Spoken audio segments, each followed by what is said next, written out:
The night began the way most deadly nights do. Calm, almost polite. The city was breathing slow, neon lights humming like they didn't want trouble. Bumpy trusted very few men, but the one sitting across from him had earned that trust the hard way, year after year, bloodlessly and bloody all the same. He was the kind of man who stood behind you without being asked, and never counted favors. That was why the envelope felt heavier than it should have when it changed hands earlier that evening, stuffed with $15,000 that smelled like desperation and cheap courage.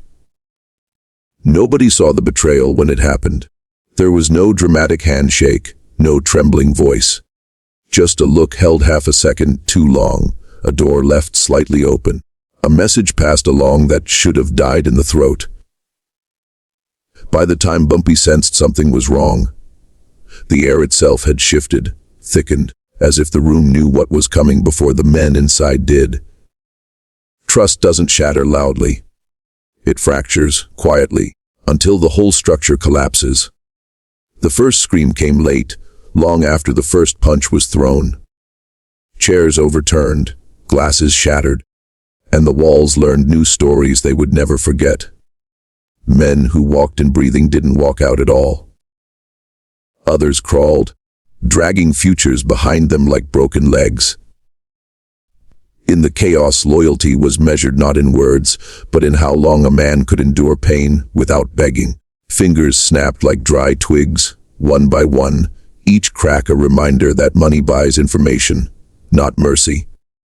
When the night finally released its grip, 5 bodies lay still, and the trusted man understood too late that $15,000 was the cheapest price ever paid for a lifetime of regret.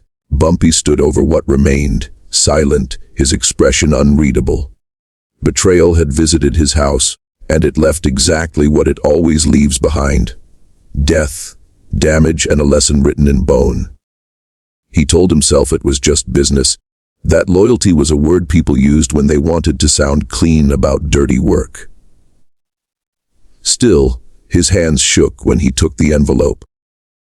It wasn't thick enough to justify what he was about to do, and he knew that the moment the paper brushed his skin, $15,000 was the kind of money that solved small problems and created big ones.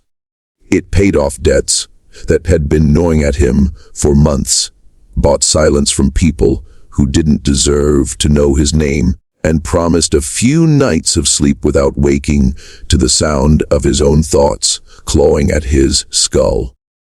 But it wasn't enough to erase the years he'd spent standing at Bumpy's side, learning the rhythms of his moods, the rules that weren't spoken but always enforced. He remembered the first time Bumpy had trusted him with something that mattered. A location, a name, a promise that what was said in that room would never leave it. Trust like that was rare, rarer than money, rarer than mercy. It came with an unspoken contract. You could mess up. You could fail, but you could never sell him out. The man had lived by that code for so long it had started to feel permanent, like gravity. That was what made the offer so insulting. $15,000.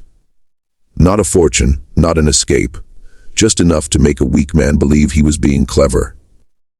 The buyer didn't threaten him, didn't raise his voice or make grand promises.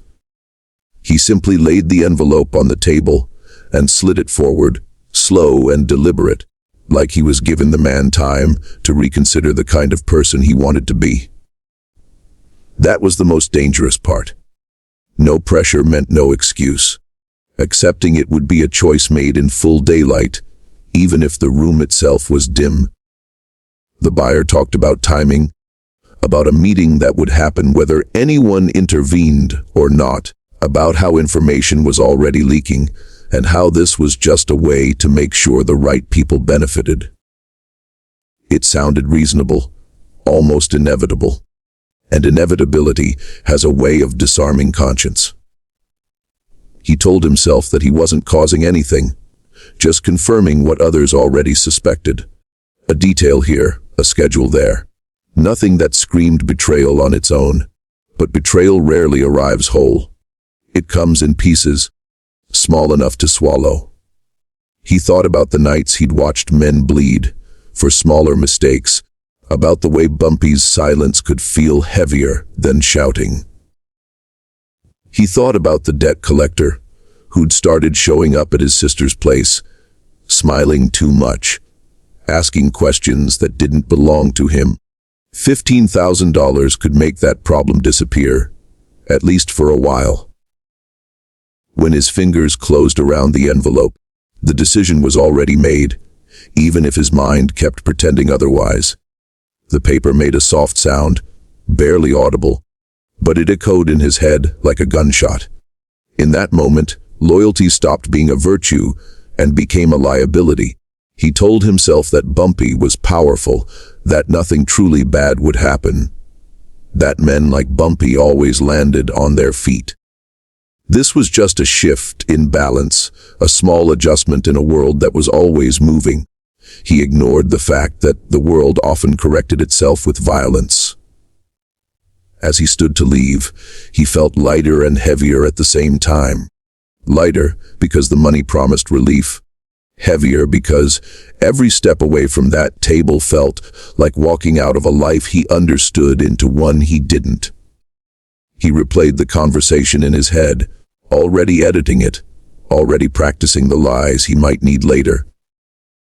He told himself he would stop here, that this was a one-time thing, that he would never cross this line again. Men always say that, when they want to believe they're still in control. Outside, the night air hit him hard, cold and sharp, as if it knew what he'd just done. He pulled his coat tighter, feeling the envelope press against his ribs, a constant reminder that something had shifted. He imagined Bumpy's face, the calm eyes that missed nothing, the patience that made men underestimate him right up until they didn't.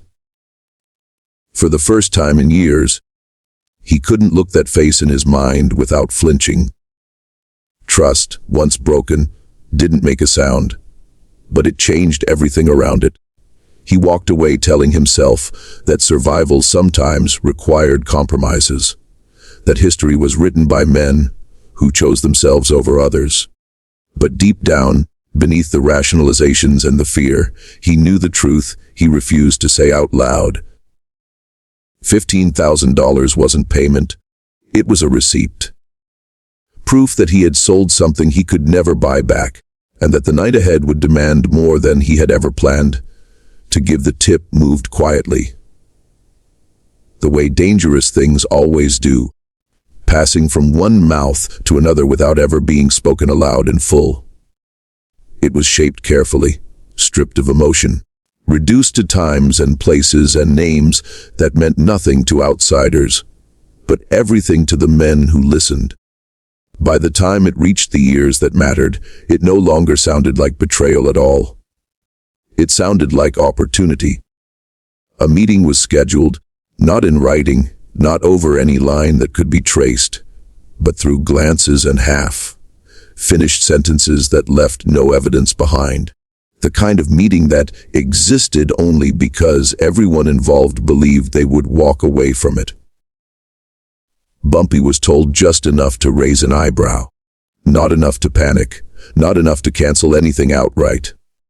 The information suggested a routine sit-down, the kind he'd attended 100 times before, with men who smiled too easily and shook hands too firmly.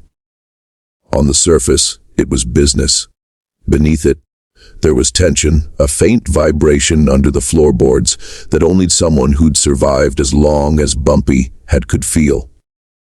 He let it stand. He let it grow.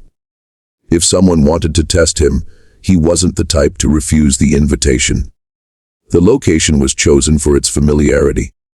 A private back room, thick walls, a single entrance.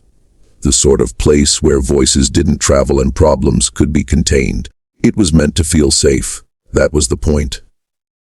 Safety makes men careless. The chairs were arranged, the table wiped down, glasses placed with deliberate symmetry. Everything looked ordinary, and that ordinariness was the most dangerous thing in the room. Outside, traffic moved as usual. People laughed, doors opened and closed without consequence. The city had no idea it was about to lose 5 of its sons to a lie. Those who came with Bumpy were calm, disciplined, the kind of men who understood that violence wasn't a frenzy, but a procedure.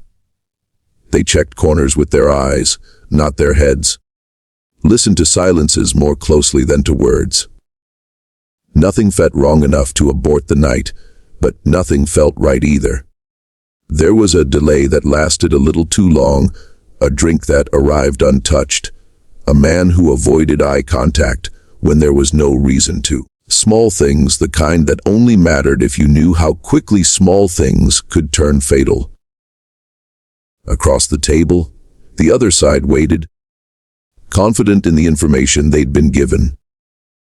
They believed the element of surprise was theirs, that Bumpy would walk in blind, unaware that the room had already been measured, the exits counted, the order of deaths loosely planned. They told themselves this wasn't personal, that it was just business, the same lie the traitor had used to justify his choice. The plan wasn't to talk. Talking was a courtesy. The real purpose of the meeting sat heavy in the air, unspoken but understood. When Bumpy entered, the room seemed to tighten around him. Conversations paused for a fraction of a second too long. He took his seat without comment, his presence filling the space in a way that made men adjust their posture without realizing why. He listened. He nodded. He let them speak first. The trap was supposed to close around him, but he treated the moment with the patience of someone who knew traps only worked when both sides agreed to the rules. His eyes moved, slow and deliberate, cataloging faces, hands, breathing patterns. What the traitor hadn't understood was that information was never just information. It changed things the moment it was shared. The warning had reached Bumpy in fragments, distorted enough to hide its source, but clear enough to alter his approach. He didn't come unprepared. He didn't come alone in the ways that mattered. The meeting that was meant to be an execution began to shift, the balance tilting so subtly that only the most experienced men in the room felt it. The silence stretched. Sweat formed. The first man to realize something was wrong didn't have time to react. When the violence came, it wasn't sudden. It was precise. A chair scraped back, a glass shattered. A body fell where it stood. The room exploded into motion, but there was no chaos, only a brutal efficiency that left no space for hesitation. Shots echoed dully against the thick walls, muffled but final. Men reached for weapons that were already accounted for, already neutralized. Plans unraveled faster than they could be replaced, because the plan had never truly belonged to them. The meeting had been sold as an opportunity, but it revealed itself for what it was. A reckoning disguised as routine. By the time anyone thought to run, the exits were no longer options. The air filled with smoke and the sharp metallic smell of blood. Bumpy remained where he was, controlled, untouched. Watching the consequences of a betrayal, he already understood better than anyone else in the room. Outside, the city continued its rhythm. Unaware that inside those walls, a lie had reached its conclusion. The traitor's information had done exactly what it was supposed to do, just not for the people who paid for it. The meeting that was never meant to be a meeting had become something else entirely, a moment where the illusion of control died alongside the men who believed in it, and the night claimed its due without mercy. Bumpy didn't learn about the betrayal from a confession or a slip of the tongue. It revealed itself the way truth often does in his world, through a detail so small that only someone who lived by patterns would notice it. After the meeting turned bloody and the room was quiet again, he replayed the night in his head. Not the violence, but the moments before it. The pauses, the looks, the way certain things hadn't happened when they should have. Loyalty leaves fingerprints, and so does betrayal. One of his men had moved half a step too late when the door first opened. Another had glanced toward the corner before anyone else did. Those things alone meant nothing, but together they formed a shape Bumpy couldn't ignore. He remembered how that man used to stand. Always on Bumpy's left, never crossing the line of sight, always ready without being obvious. That night, he'd chosen the wrong position. Not wrong enough to raise alarms in the moment, but wrong enough to feel careless in hindsight. Carelessness didn't exist in men who survived as long as he had. Bumpy had trained it out of them or buried them for keeping it. As the bodies were removed and the place was cleaned, that wrongness grew heavier in his chest, settling into certainty. He didn't confront him right away. Anger was loud, and loud emotions made mistakes. Instead, Bumpy watched. He let the man speak, let him move freely. Let him believe the storm had passed. He noticed how often the man flexed his hands, how his eyes searched rooms before his feet entered them. Guilt changed posture. It altered breathing. It made a man defensive without knowing why. The money was already gone, spent or hidden, but its weight was still there, pressing against his conscience like a bruise you couldn't see but couldn't forget either. The mistake that sealed it came days later, during a conversation that should have been routine. Bumpy mentioned a name casually, one that hadn't been spoken aloud since before the meeting. The man reacted before he could stop himself, just a flicker of recognition that passed across his face like a shadow. Too fast. Too honest. That name wasn't supposed to mean anything to him anymore. Bumpy didn't say another word about it, but inside, the last piece slid into place. Betrayal wasn't about hate. That was something Bumpy understood better than most. Men didn't sell you out because they despised you. They did it because they were scared or tired or convinced themselves they deserved more than they were getting. That made it worse, not better. Hate could be dealt with. Rationalizations were harder to kill. Bumpy let the silence stretch between them, watching the man drown in it without realizing what was happening. Silence had always been his favorite weapon. When he finally spoke, his voice was calm, almost gentle. He asked questions that didn't sound like accusations, about timing, about movements, about why certain choices had been made that night. The man answered quickly, too quickly, filling space with words that tried to outrun the truth. Every answer closed another door. Every explanation tightened the rope he didn't yet see around his own neck. By the end of the conversation, there was nothing left to say. The betrayal was no longer a suspicion. It was a fact. Bumpy didn't raise his voice. He didn't threaten. He simply looked at the man, the way you look at something that has already broken, but hasn't fallen apart yet. That look had ended lives before, without a single command being given. The man felt it. You could see it in the way his shoulders sagged, the way his bravado evaporated. He tried to speak, to justify, to explain how small the money was compared to the pressure he was under, how he never meant for things to go as far as they did. Bumpy let him talk. Confessions were for the guilty, not for the judge.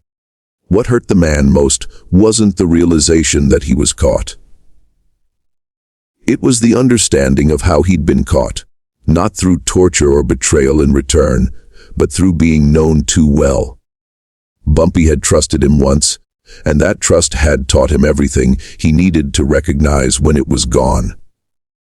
The man saw that then, and it broke something inside him that fear alone never could. He had sold out someone who understood him better than anyone else ever had. Bumpy stood and turned away, signaling without words that the conversation was over. Others stepped forward, hands firm, expressions unreadable. The man didn't resist. Resistance was pointless when the truth was already laid bare. As they led him away, he realized the worst part wasn't what was about to happen to him. It was knowing that the moment he accepted that envelope, the outcome had been sealed. The night of the meeting had only been the beginning. This was the consequence catching up.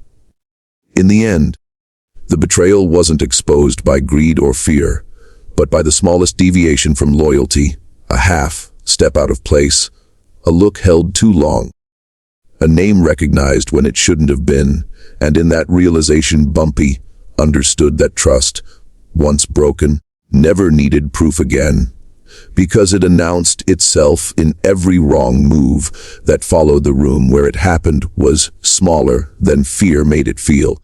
Thick walls, low ceiling, one door that mattered and one that pretended to. Once the man was brought inside, the space seemed to contract, as if it wanted to be done with what was about to take place. Bumpy didn't sit.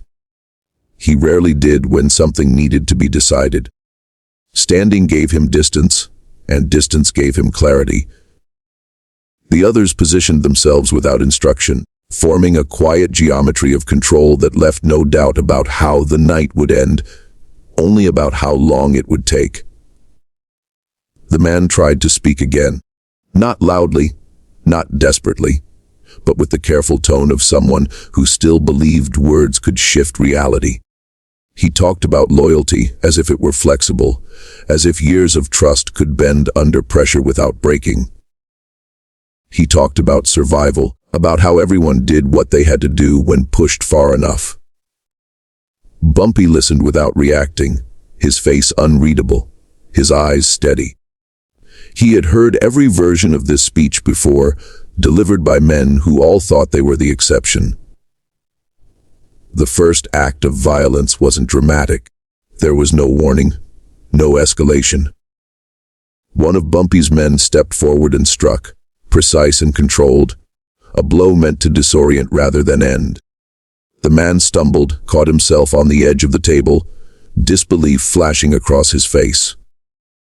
He had imagined this moment in vague terms, pain and punishment, but imagination had failed him. Reality was sharper, colder, and far less negotiable. The second blow sent him to his knees, breath leaving his body in a sound that wasn't quite a scream. Violence in that room followed a rhythm. Not wild, not chaotic, but methodical, like work that needed to be finished properly. Every movement had purpose. Every pause was intentional. The man's hands were forced flat against the table, fingers spread, skin pale against dark wood. He began to understand then that this wasn't about killing him quickly. Death would have been simple. This was about teaching a lesson that would outlive him, whether he survived the night or not. The first finger broke with a sound that cut through the room, sharp and unmistakable. Bone doesn't lie. The man screamed then, raw and uncontrolled, the kind of sound that strips away pride and leaves only instinct behind. He begged, not for mercy, but for it to stop, as if stopping were ever an option once things had gone this far. Bumpy didn't move. His gaze never left the man's face. He wanted him to understand why this was happening, to feel the cost of every rationalization he'd made when he took the money. Each break was separated by just enough time for anticipation to do its work. Pain wasn't allowed to blur into itself. It was isolated, distinct, impossible to escape. The man sobbed, promises spilling from him, offers of information, of loyalty renewed, of anything he thought might buy relief. Bumpy shook his head once, slowly. Loyalty returned under duress wasn't loyalty at all. It was fear wearing a familiar mask.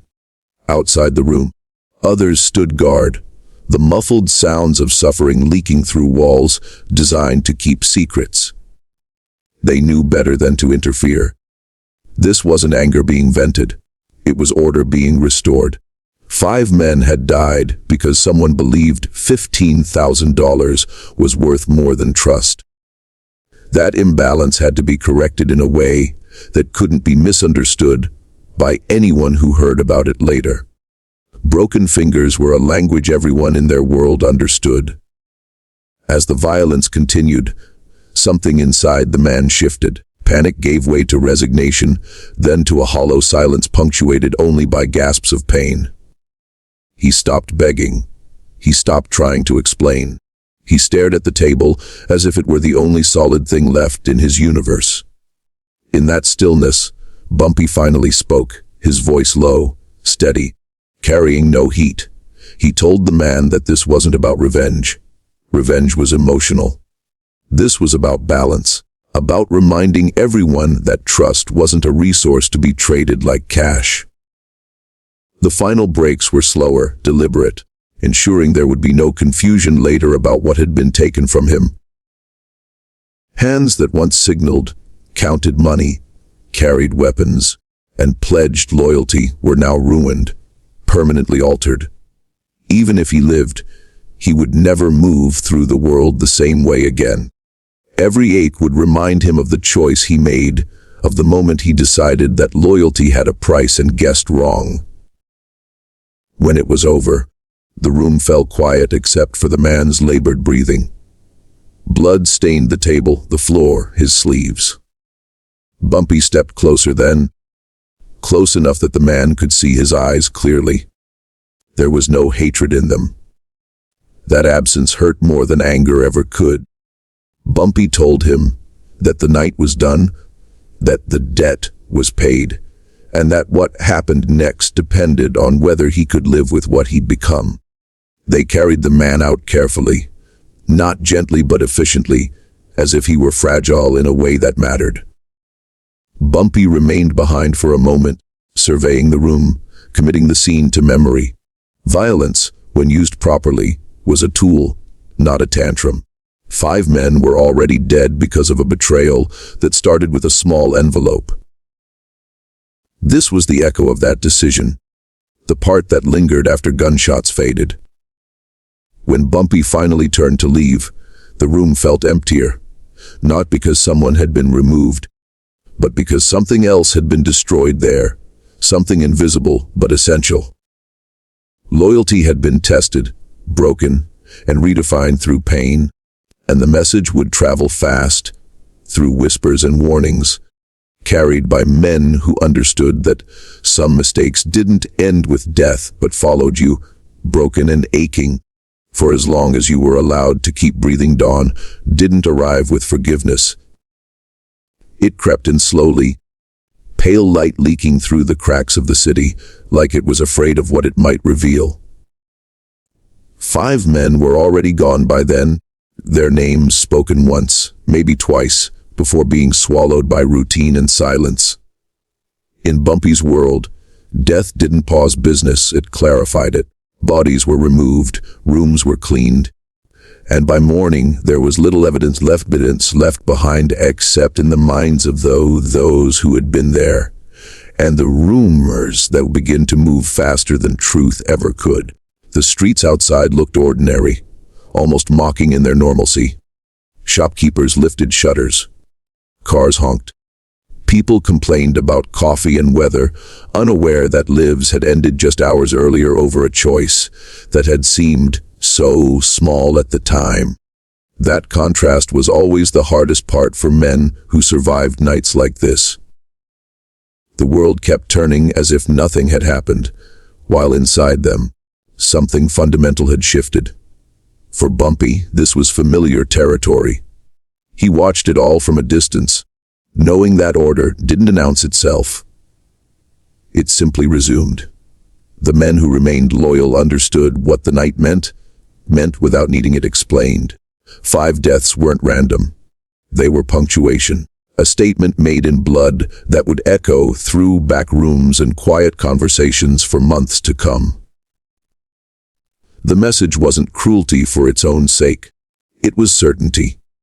Anyone thinking of selling information, of trading trust for cash, would remember how quickly things had unraveled and how uneven the cost had been. $15,000 had bought chaos, and chaos had demanded payment far beyond what anyone involved had expected. The traitor was still alive, barely, his hands wrapped, splintered, ruined beyond repair. Pain followed him like a shadow, relentless and intimate. Every movement sent reminders up his arms, through his chest, into his teeth. He would never forget the sound his fingers made when they broke, never forget how calm Bumpy's voice had been as it happened. Survival, he realized, wasn't mercy. It was a sentence. He would carry the story in his body for as long as he breathed, a walking warning to anyone tempted by easy money. Word traveled, as it always did, stripped of detail, but heavy with implication. 5 men dead, fingers broken. Betrayal answered. No one needed the full story. The fragments were enough. Fear filled in the gaps better than facts ever could. Men who had been on the fence about their loyalties suddenly remembered which side they were on. Others disappeared quietly, deciding distance was safer than curiosity. Bumpy didn't chase them. Those who ran weren't worth the effort. Alone later, Bumpy considered the cost in his own way. Trust, once broken, never returned to its original shape. Even when order was restored, something remained altered. He thought about the man who had stood beside him for years, how well he'd known him, how that knowledge had made the betrayal possible in the first place. Power didn't come from never being betrayed. It came from surviving it and making sure it was never mistaken for weakness. The city adjusted around the absence of 5 men, the way it always did. New faces filled old roles. New alliances formed where old ones had burned away. Violence had a way of pruning things, harsh but effective. Bumpy watched the shifts without interference, stepping in only when necessary, letting the system recalibrate itself. Control wasn't about constant force. It was about knowing when to let consequences speak for you. The traitor was released eventually, not forgiven, not forgotten, simply allowed to exist in a diminished state. He walked slower. He avoided crowds. He learned to live without the use of his hands, relying on others for things that once came easily. Every favor he asked carried humiliation with it. Every glance at his ruined fingers reminded him of the night he chose money over loyalty. In quieter moments, he understood that the 5 men who died had paid for his decision too, their blood tied to his greed in a way he could never untangle. For Bumpy, the chapter closed without ceremony. He moved forward, as he always did, carrying the lessons but not the weight. Regret was a luxury he couldn't afford. The world he ruled demanded clarity, not reflection. Still, in rare moments of solitude, he acknowledged the truth beneath everything else. Power required trust, and trust made betrayal inevitable. The only real choice was how decisively you responded when it came. By the time the sun fully claimed the sky, the night had already begun to fade into story, into warning, into myth. 5 men were dead. 1 man was broken. And a line had been drawn so clearly that no one in Bumpy's world could pretend they didn't see it. A line that marked the exact point where a small envelope of cash turned into a lifetime of consequences that would never stop unfolding.